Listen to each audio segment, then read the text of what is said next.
bienvenue sur une nouvelle vidéo des lectures du Pipin. J'espère que vous allez bien et que vous avez passé un bel été ensoleillé, mais pas trop chaud non plus.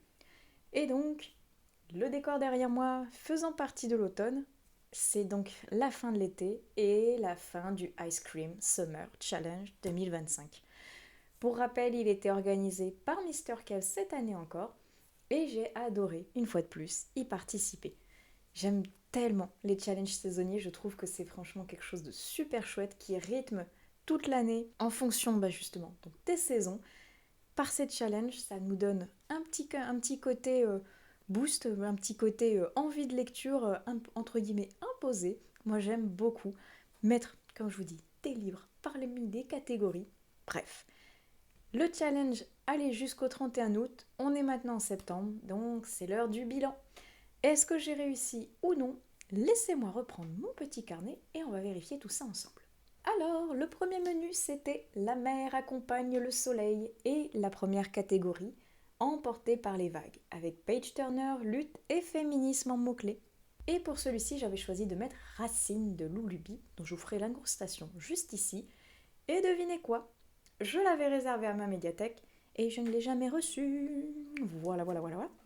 Il y a eu trop de monde qui l'a voulu en même temps que moi et qui a voulu en profiter pendant les vacances, donc pas de chance. Pas de chance, pas de chance. Première catégorie, et c'est un loupé. Même si c'est pas un loupé de ma faute, c'est fortement dommage parce que je voulais le découvrir. Bon, spoiler alerte, je l'ai reçu là en septembre parce que je l'avais re-réservé et finalement, ça y est, j'y ai enfin accès. Mais c'est trop tard, le challenge de l'été est terminé, donc c'est pas grave, il sera pour une prochaine catégorie, pour un prochain challenge, mais donc pas celui-ci. Ensuite, nous avons le sel sur les lèvres, avec romance, passion, ou un roman qui se passe en été. Et là, j'avais voulu mettre les vignes de Sarah, parce qu'on va être en côté romance, oui, côté passion aussi, et probablement qu'il allait se passer en été, parce qu'en général, on suit la vie justement de Sarah au gré des saisons. Donc je me disais que peut-être que tout le livre n'allait pas se passer en été, mais qu'il y aurait certainement une partie. Et je l'ai lu parce qu'il était trop bien, parce que j'aime beaucoup cette saga que j'ai découvert l'an passé et que maintenant j'ai tous les tomes en audio et il me reste plus que le tome 3 parce que j'avais beaucoup aimé le tome 2. Alors en effet, il y avait une partie qui se passait en été. En effet, il y a de la romance, peut-être un peu trop à mon goût dans ce tome-ci, mais il y avait vraiment le côté donc passion pour Sarah et son métier de vigneronne. Et j'adore ce côté-là justement entre historique et vigneron dans les années 1800 entre l'Amérique et la France. C'est génial, c'est passionnant comme épopée et j'ai très hâte maintenant de pouvoir découvrir le tome 3 parce que le tome 2 m'avait bien comblé. Ensuite, la dernière catégorie, c'était les mots écrits dans le sable mouillé, avec roman de plage, livre qui fait pleurer ou jeunesse. Et là, j'avais pris le petit manga qui se nomme The Tunnel to the Summer. Et comme son nom l'indique, il allait se passer en été. Et il était pas mal du tout. J'ai beaucoup aimé, je crois que j'ai pu lire les 2 premiers tomes. Et grand malheur, ma médiathèque n'a pas la suite. Et pourtant, j'aime beaucoup tant le design que l'histoire, où on est avec un jeune lycéen qui est un peu désabusé par la vie parce qu'il a perdu sa petite sœur et il s'en veut fortement parce qu'il se sent coupable de la mort de sa petite sœur. Et il entend parler un jour d'une légende urbaine d'un tunnel qui réaliserait les souhaits. Il tombe par hasard dessus et il se rend compte qu'à l'intérieur le temps est distendu et qu'il y a des choses un petit peu mystérieuses parce qu'il retrouve des objets appartenant à sa sœur à l'intérieur. Or c'est impossible vu que sa sœur est morte depuis plusieurs années. Donc, qu'est-ce que c'est que ce tunnel? Jusqu'où il va? Est-ce qu'il y a vraiment un côté mystique derrière? Est-ce qu'il pourrait revoir sa sœur s'il va jusqu'au bout? Mais quel serait le prix à en payer? On va le suivre justement ça donc avec ce lycéen et avec une autre lycéenne qui tombe dessus par hasard et qui elle aussi des choses qu'elle aimerait bien que le tunnel puisse exaucer. Très chouette comme idée, j'aime beaucoup ce côté légende un petit peu urbaine. Ah, c'est très sympa. Comme je vous dis, le design est super chouette aussi. Mais j'ai pas la suite. J'aimerais beaucoup parce que franchement, j'ai bien aimé découvrir cette série et j'aimerais bien aller jusqu'au bout. On passe déjà au second menu qui se nommait Envie sucrée pour un été. Et la première catégorie étale des saveurs givrées avec diversité, inclusion, roman choral ou livre au choix. Et j'avais choisi de mettre un SP qui se nommait Le Basculement et que j'ai pu lire et qui était très chouette. Et le basculement, on est dans notre monde actuel et où il y a une catastrophe, une espèce d'énorme tremblement de terre qui finalement a beaucoup plus de répercussions que ça, parce que quand notre héros va se réveiller, il va tomber dans un monde, certes qui est le sien, mais qui a eu du changement, notamment parce qu'il y a des créatures magiques maintenant qui sont apparues. On est à base de créatures sympathiques comme des petits gnomes ou des petites fées, mais d'autres bien moins chouettes comme des sorciers sombres, des sirènes dévoreuses d'hommes ou carrément des zombies, loups-garous et autres bestioles fort peu sympathiques à rencontrer. Et on va donc suivre un petit groupe dont notre héros qui arriverait à manipuler la magie sans trop savoir pourquoi il arrive à faire ça.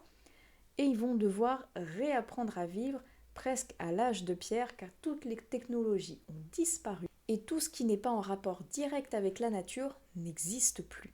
Donc comment réapprendre à vivre dans un monde où on a toujours été habitué à la technologie et combattre également la faim, le froid et les créatures fantastiques qui veulent vous bouffer? Pas mal. De très bonnes idées, c'était très chouette. Et la fin laisse même espérer une saga.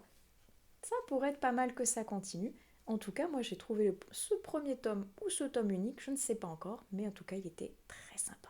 Granité sous les cocotiers est la seconde catégorie avec Feel Good, zone de confort et petits livres en mots-clés. Regardez ce que j'avais mis pour ici. Mon été cosy de Caroline Millet. J'adore. J'avais qu'une hâte, c'est qu'il puisse enfin sortir pour que je puisse le découvrir cet été. Et regardez, qu'est-ce qu'il est beau! Qu'est-ce qu'il sent bon la lavande, l'été, le sable chaud et les vacances. Ah, quel plaisir et quel régal j'ai eu à la lecture de ce petit livre, qui était le dernier qui me manquait finalement des saisons cosy. Ça y est, je les ai toutes et je les ai toutes lues. Et je prendrai un grand plaisir à les relire chaque année en fonction de chaque saison parce que c'était vraiment super chouette. L'art de Caroline Millet est vraiment beau, très cocooning, agréable à lire. Bref, vous l'aurez compris, j'adore les saisons cosy. Ensuite, nous avons la crème glacée sur le marché avec livres populaires, nouveautés et plaisir. Et là, j'avais mis La Cité de laiton. Et devinez quoi? Je l'ai lu. Enfin! Non, vous ne rêvez pas. Il est enfin sorti de ma palle. Et je me suis dit à la fin de la lecture, mais pourquoi j'ai attendu aussi longtemps? Parce que c'était génial, fantastique, merveilleux. Ah, j'ai adoré. J'ai adoré. Et à l'heure où je filme cette vidéo, ça doit faire presque 3 mois que je l'ai lu et je pense encore à lui. Et je pense à ceux surtout qui sont derrière moi parce que j'ai la suite. Et j'ai très envie d'y aller. Ouh, j'ai très envie d'occulter toutes les autres lectures que j'ai en cours et que je dois faire pour pouvoir me plonger dans la saga complète. Mais vous avez vu la taille? Vous voyez la taille qui m'attend? euh... Comment dire? Très très chouette, je pense que une fois dedans ça va se dévorer, mais pour le moment j'ai pas le temps de m'y pencher. Et c'est fort dommage parce que j'ai adoré ce premier tome de fantaisie orientale. Oh, trop chouette. J'ai qu'une hâte, c'est de retrouver Nari et Dara parce que j'ai très envie de découvrir ce qui va se passer. Surtout que la fin est chaotique, donc je pense que le second tome va être apocalyptique. Il va faire mal, mais j'ai trop envie de le découvrir, donc je pense que dans certaines prochaines vidéos, ou tout du moins, j'espère d'ici la fin de l'année ou l'an prochain, vous allez entendre parler de la suite de Daevabad parce que j'ai adoré le premier tome, donc évidemment que je vais continuer la saga. Passons au troisième menu qui s'est nommé Mystère des nuits chaudes. Et Les grillons chantent nos secrets était la première catégorie, avec thriller, animaux et mystères en mots-clés. Sans surprise, j'avais mis un thriller avec Hurlement de Alma Katsu et cette magnifique couverture orangée qui m'inspirait fortement le désert et l'été. Bon, complètement loupé parce que il se passe en hiver, dans un désert glacé, et j'ai pas accroché. double oups là, double oups, parce que j'en attendais énormément. Et ben, peut-être que j'en attendais trop finalement. Parce que ça l'a pas fait. Mais je pense aussi que comme c'était une période où j'avais du mal à lire et à apprécier mes lectures, peut-être que je ne l'ai pas apprécié à sa juste valeur. Donc lui, une des rares exceptions que je vais garder et probablement relire, mais à une période plus propice. Et peut-être que ça changera parce que là, en tout cas, ça l'avait pas fait. Et c'est fort dommage parce que j'en attendais beaucoup de cette épopée à travers les États-Unis, vers la Terre promise, d'une expédition qui cherchait justement un peu l'Eldorado pour s'y installer, et où il y avait quelque chose un peu fantastique, on ne savait pas trop, qui allait s'insinuer parmi le voyage. Ça l'a pas fait, mais je pense qu'il y a un peu de moi aussi dans le lot, donc on verra ce que ça peut donner plus tard en relecture. Ensuite, nous avons Rêver sous les constellations, avec fantaisie, fantastique, espace et ambition. Et là, je vous avais dit que j'avais mis Isekai et que c'était un SP que j'espérais pouvoir lire pendant cet été. La maison d'édition qui m'avait dit on se recontacte cet été ne m'a jamais recontacté. Oups. Et j'avoue ne pas avoir eu également le temps de mon côté de les recontacter. Peut-être qu'ils auraient accepté si j'avais eu le temps de le faire, mais en tout cas, l'un comme l'autre, on ne s'est pas eu, donc évidemment je n'ai pas pu lire Isekai. Donc je l'ai remplacé par un autre SP que lui j'ai pu lire et qui correspondait parfaitement à cette catégorie, et c'est nommé La caverne des oubliés.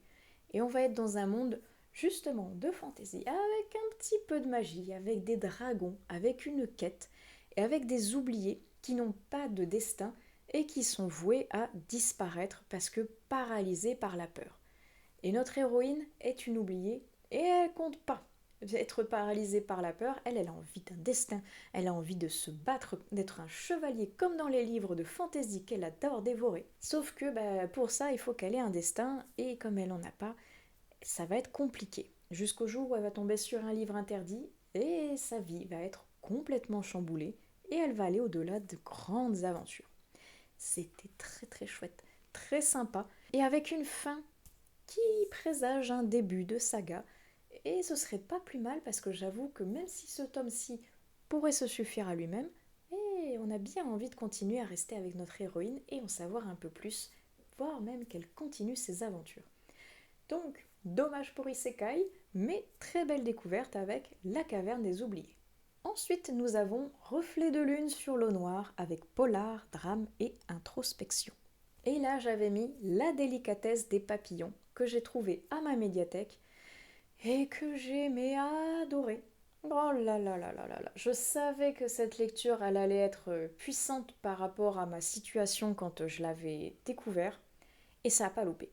C'était en plein dedans et j'ai été vraiment touchée et j'ai adoré cette lecture qui était parfaite pour ce moment où j'étais pas spécialement bien, où je suis en plein questionnement, en pleine introspection, en plein envie de changement. Bref, très très chouette que La délicatesse des papillons.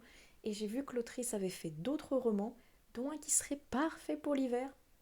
Autant vous dire que je vais le fouiner à ma médiathèque et que s'ils l'ont, vous allez certainement le retrouver pour le Cold Winter parce que j'ai très envie de découvrir les autres écrits de l'autrice. Et on en arrive déjà au quatrième et dernier menu de ce challenge qui s'appelait Plus qu'une carte postale. Avec Un grain de sable oublié, relecture, vacances et imprévus, nous avons la première catégorie et les premiers mots-clés. Et là, en imprévu, j'ai eu un SP un petit peu de dernière minute car l'auteur m'a contacté et j'ai décidé de mettre ce livre ici parce qu'il était parfait avec Apocalypsis d'Olivier Enfou. Je vous en ai parlé parce que j'aime beaucoup ce que l'auteur fait. Il est embaumeur et son métier est incroyable. Et à l'intérieur de Apocalypsis, il raconte un peu la genèse de ses aventures en tant que personne sensible au paranormal, parce qu'il est né en étant mort. C'est un peu étrange dit comme ça. Mais en gros, il a fait un arrêt cardiaque avant même de pouvoir sortir du ventre de sa mère. Et donc, par son expérience de mort imminente, il est devenu sensible au monde des âmes. Et il nous explique un petit peu sa genèse, le pourquoi du comment il voit ce don, comment il le ressent, comment Il a des hauts et des bas, et tout ça à travers la plume d'un enfant de 15 ans, dans une présentation toute somme très originale. C'était particulier, c'était déroutant, c'était intéressant, et j'ai très envie de continuer à suivre ce que l'auteur a fait, ne serait-ce que parce que j'adore et je suis passionnée par la curiosité de son métier qui est celui d'embaumeur. J'aime beaucoup ce qu'il fait, et n'hésitez pas à aller voir ce que fait donc Olivier Anfou, tant par Apocalypsis que par ses autres écrits. Avant-dernière catégorie, des rires dans les souvenirs, avec humour, nostalgie et insouciance. Et là j'avais mis un petit tome de Fruits Basket. Alors ici c'est le tome 17, c'est pas celui-ci que j'ai lu, j'en ai lu d'autres, mais comme j'en suis au 17, je l'ai sous la main, ça me permet de vous le présenter. Et là on était vraiment dans la nostalgie parce que c'est une série que je connais depuis presque le collège, l'insouciance parce que les personnages dedans, certains sont complètement insouciants, le rire parce qu'il y a énormément d'humour à l'intérieur et j'aime beaucoup cette saga que je lis avec plaisir et que je relis et redécouvre maintenant jusqu'au tome 17 où j'en suis. Et je vais continuer petit à petit à relire cette saga. Et j'ai hâte de pouvoir à chaque fois me replonger dans les tomes, même si plus la saga avance, plus on va dans le tragique plutôt que l'humour. Mais il y a toujours 2-3 touches de choses sympathiques et rigolotes à découvrir. Bref, Fruits Basket. Cette jeune fille recueillie par des membres d'un clan qui sont tous maudits par le zodiaque chinois. Super chouette, une très belle expérience, j'adore cette série et si vous ne l'avez pas découverte, je vous la recommande, elle est très chouette. Et enfin, le dernier livre pour la catégorie Bracelet tressé de l'amitié avec en mots-clés amitié, lien et adolescence, j'avais décidé de mettre Broken Things parce qu'on allait certainement parler d'amitié vu qu'il va y avoir un meurtre entre amis. Certainement également adolescence parce qu'elles ont autour de 13-14 ans je crois, quelque chose comme ça. Et c'est un thriller young adulte. Je suis triste parce que je ne l'ai pas lu. J'ai très envie pourtant de le découvrir. Depuis le temps qu'il est dans ma palle en e-book et que je l'ai trouvé ici dans une boîte à livres, je me suis dit bon ça y est, je l'ai en physique, je vais le sortir. Non. Trop triste parce que j'ai vraiment envie de le découvrir. Peut-être que je pourrais le lire cet automne parce qu'il me fait toujours autant envie et je pense qu'il est parfait également pour l'automne. De toute façon, un thriller, c'est toujours parfait pour l'automne. Donc bref, c'est une vidéo qui se termine sur un loupé, parce que clairement, je ne l'ai pas lu ni le premier ni le dernier livre que j'avais prévu dans les diverses catégories. Et je regarde à côté de moi et je crois que justement, ces deux-là font que je ne l'ai pas validé à 100%. Alors le premier, certes, c'était pas spécialement ma faute vu que je n'ai pas pu l'avoir à ma médiathèque et j'ai pas cherché à le remplacer, mais lui clairement, j'aurais pu le lire et j'ai pas eu le temps. C'est fort dommage parce qu'il me fait très envie, mais je pense que je vais essayer de le sortir d'ici la fin de l'année parce que c'est vraiment un titre qui m'attire tout particulièrement, donc j'aimerais bien le découvrir. Et donc voilà, comme je vous dis, 10 livres sur 12 de lus, ce qui est une moyenne plus qu'honorable. J'étais à ça du 100%. Mais qu'importe, je me suis quand même régalée dans les diverses lectures que j'ai pu faire cet été. J'espère que vous avez passé également un bel été. Racontez-moi tout au niveau des commentaires. Est-ce que vous avez participé au challenge? Est-ce que vous l'avez validé à 100%? Ou est-ce que vous vous êtes comme moi bien amusé et que vous avez fait de belles découvertes de lecture? Quelles étaient celles qui vous ont marqué pour cet été? Racontez-moi tout. Et moi je vais clôturer cette vidéo ici. J'espère qu'elle vous aura plu. Et on se retrouve donc sur une prochaine vidéo des lectures de Pipin. Allez, ciao!